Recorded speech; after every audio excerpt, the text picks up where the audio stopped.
আজকে কি রান্না করব দেখো, তোমাদের সঙ্গে শেয়ার করছি। তো আমি আজকে রান্না করছি মাংস। তো মাংসর রেসিপিটা তোমাদের কেমন লাগে তোমরা কিন্তু জানিও। হ্যাঁ, আমি একবারে মেখে তারপরে কিন্তু মাংসটা বসাই।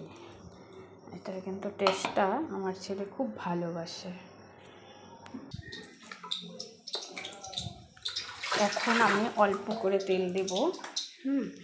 পরে আবার যখন আমি মাংসের আলুটা ভাজবো কড়াইয়ের মধ্যে, তখন আবার তেল দিতে হবে।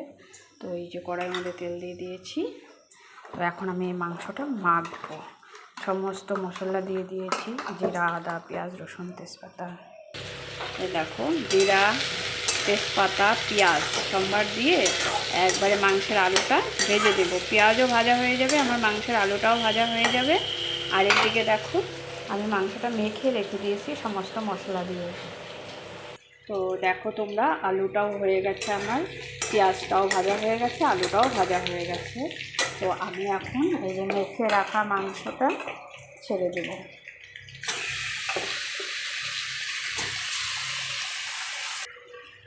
দেখো, সব ছাড়া হয়ে গেল।